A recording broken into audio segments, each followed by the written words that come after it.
Hi everyone, আরও একটা নতুন ব্লগ নিয়ে চলে এসেছি।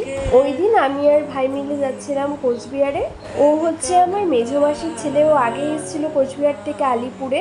ও 2-3 দিন ছিল। তারপর ও যেদিন চলে যাবে সেদিন আমি বললাম আমিও তোর সাথে যাবো, আমি আবার চলে আসবো। আর দেখো আমাদের বাড়ি যেতে যেই ফ্লাইওভারটা পড়ে ওখান থেকে কতটা সুন্দর লাগছে পাহাড়টা দেখতে।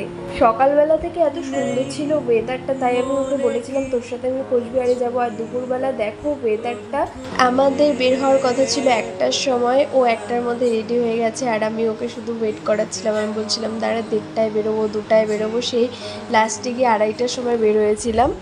আর এই দেখো আমরা একটু বাসের জন্য ওয়েট করছিলাম। কোচবিহার থেকে ঘুরে এসে আমার ঠান্ডা লেগে গেছে, তাই আমার ভয়েসটা একটু অন্যরকম লাগছে আজকে। তারপর আমরা বাসে উঠে গেছি আর আমি বসে বসে ভাইয়ের সাথে গল্প করছিলাম। আমরা প্রথমে যাচ্ছিলাম মাসির বাড়ি। মাসির বাড়ি হচ্ছে কোচবিহারের কাকরি বাড়িতে। আর ওই দিন আমাদের আলিপুরদুয়ারের তুলনায় কোচবিহারে অনেকটাই গরম কম ছিল।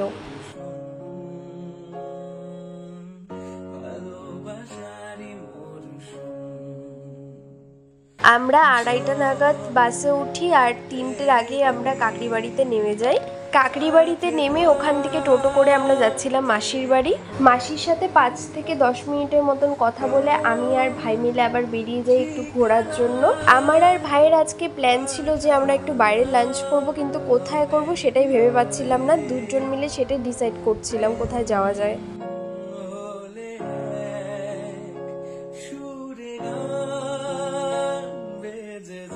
তারপর আমি ওকে বললাম চল গল্পতে গিয়ে আজকে লাঞ্চটা করব। আমরা গল্পতে চলেও এসেছি, চলো এবার ভেতরে যাওয়া যাক।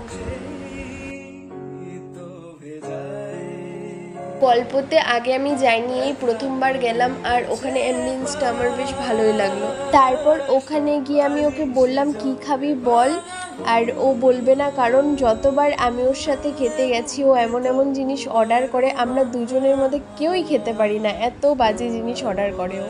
তারপর আমার পছন্দেরই অর্ডার করা হলো কাশ্মীরি পোলাও আর চিকেনের একটা আইটেম ছিল।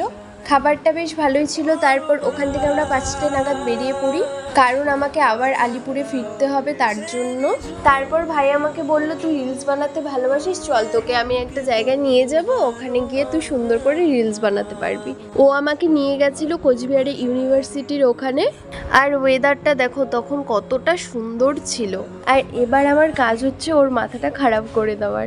আমি এত ফটো তুলি, এত ভিডিও করি, তার জন্য আমার নাকি বয়ফ্রেন্ড নেই ও আমাকে বলে। আর যাই হোক, ও আমাকে অনেক ফটো তুলে দিয়েছে, অনেক ভিডিও করে দিয়েছে। আর দেখবে কত সুন্দর হয়েছে ভিডিওটা। এই দেখো, গানটা দিতে পারবো না কারণ কপিরাইট চলে আসবে, গানটা দিলে আরও বেশি ভালো লাগতো দেখতে তোমাদের।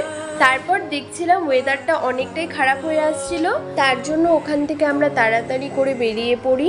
মাসি আমাকে বারবার করে ফোন করে বলছিল থেকে যাবার কথা, কিন্তু আমার কোনো থাকার প্ল্যান ছিল না, আমার একটু কাজ ছিল আলিপুরে।